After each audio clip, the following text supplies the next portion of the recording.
Nem o próprio Alan dos Santos acreditou direito na notícia, mas o Alexandre de Moraes não só tirou o sigilo do processo que havia contra ele, como a própria Interpol tirou o nome do Alan dos Santos da lista de procurados. É uma coisa muito doida, tá? Então, como que funciona? A gente sabe que o Alan dos Santos encheu muito o saco do pessoal da esquerda, ele foi contra o Lula, em determinado momento ele apoiou o Bolsonaro, hoje eu acredito que ele não apoia mais, não tenho certeza, eu acredito que não.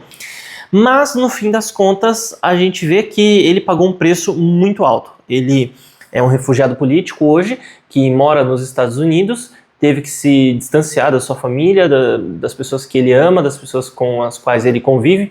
Ele é, não sei se é o principal criador ou um dos principais criadores do Terça Livre, que é um site sobre notícias e tudo mais.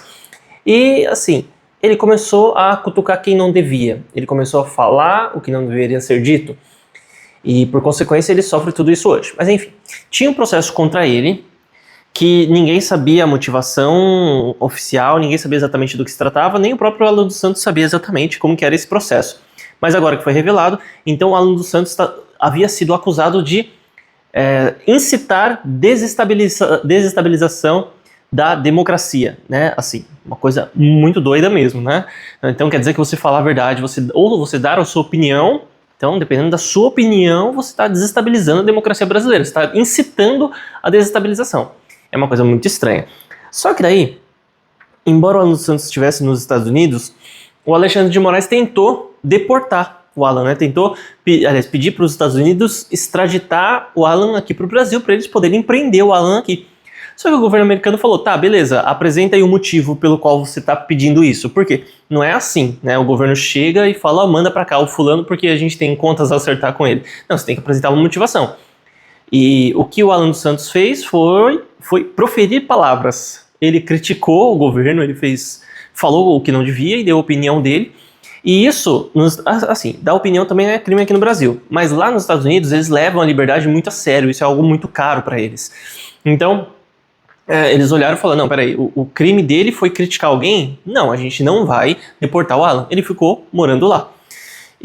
Mas ainda assim, o nome dele, como o Brasil tem a chance, tem a capacidade de colocar um nome na Polícia Internacional, né, na lista de procurados da Polícia Internacional, ele pode fazer isso.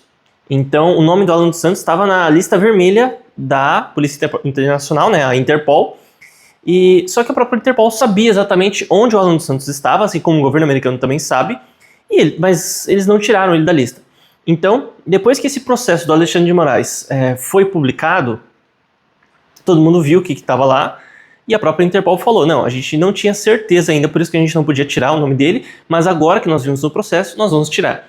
E de acordo com o pessoal da Revista Oeste, né, o que foi comentado sobre o processo é que o processo publicado, pelo menos, tem informações com vários documentos repetidos, várias páginas e coisas fora de ordem, então foi um trabalho muito difícil, sem contar que foi um processo muito longo, foi algo muito difícil de analisar toda aquela informação para ter certeza que o Alan dos Santos não tinha cometido nada de errado. Então, a gente não sabe se foi incompetência de algum assessor ou algum auxiliar lá do Alexandre de Moraes ou do STF, ou se de repente eles agiram de má fé. Eu não tenho como afirmar nenhuma coisa nem outra.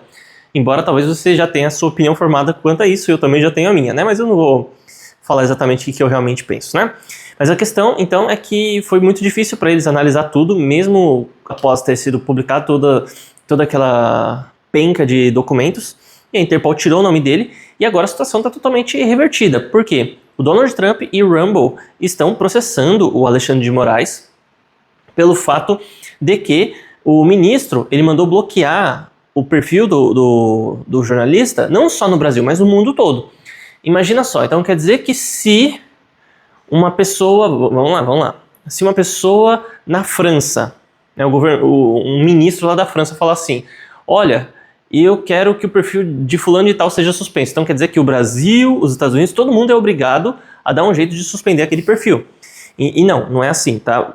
Um juiz, ele manda dentro de sua jurisdição, né? Ele pode determinar algo referente ao país, no máximo, ao país ao qual ele reside e trabalha. Então, o Alexandre de Moraes, ele pode até mandar alguma coisa aqui no Brasil, mas fora do Brasil ele não pode. Ele não pode dizer assim para os Estados Unidos, ó, o perfil do Alan tem que ser bloqueado. a Rumble, que é uma empresa americana, que também opera no Brasil, agora tem que obedecer como os perfis vão funcionar fora do Brasil. Ele não pode fazer isso. E ele fez, entende? Ele deu a ordem. Isso é um desrespeito direto à soberania nacional norte-americana. Cada país pode mandar no seu próprio território. Essa é a ideia. E no caso, o Alexandre de Moraes, ele transpôs essa autoridade dele, ele quis ter autoridade sobre o que acontece nos Estados Unidos. Então, por conta disso, por conta de mandar bloquear a conta do Alan lá, ele está sendo processado. Ou seja, a situação inverteu totalmente, foi um giro de 180 graus, uma mudança repentina, e agora tudo acontecendo contra o Alexandre de Moraes. Inclusive, hoje foi publicada uma entrevista do Rodrigo Constantino com, eu acredito que é um dos membros da equipe do corpo jurídico do Donald Trump, e ele falou, olha, nós temos aí o Globo News, que tem uma proximidade muito grande com o pessoal do STF, né, e a gente sabe, né, tanto é que o pessoal usou, né, que o Globo News é assessoria de imprensa do Lula e do STF.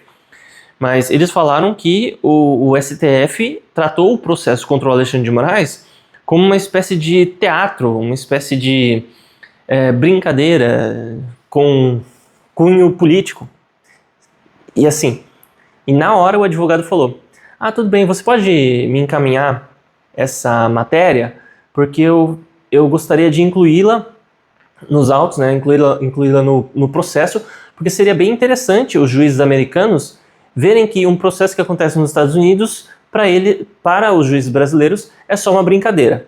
Assim, eu não comemoro o fato da gente estar passando essa vergonha toda no mundo, não comemoro as possíveis sanções financeiras em várias outras áreas que o Brasil vai ter, mas ao mesmo tempo eu penso que não tem outro caminho, cara. Não tem outro caminho. A gente tem que permitir que o mundo todo saiba aquilo que realmente acontece aqui. Eu gostaria que a gente não tivesse sanção financeira, eu gostaria que a gente não passasse por todo esse vexame que a gente está passando, mas a culpa é nossa. A culpa é do brasileiro que fez o L, colocou o Lula lá, e agora vai todo mundo sofrer. Agora vai todo mundo se lascar. Essa que é a verdade. Então, por conta disso, eu não fico feliz com essa situação. Mas eu vejo que é a melhor coisa que poderia acontecer pra gente agora. Vão vir sanções financeiras? Pode ser que sim. Vão ser quebrados acordos dos Estados Unidos e de parceiros dos Estados Unidos com o Brasil, e isso vai prejudicar muito a gente? Sim. Mas eu não vejo que exista outra solução para isso. Então, por conta disso, eu penso que o impeachment do Lula vai sair, mas vai ser algo bem doloroso pra gente. Mas comente aí o que você acha a respeito do assunto. Aproveite e se inscreva aí no canal também, ative o sininho das notificações e deixa um like no vídeo. Até mais.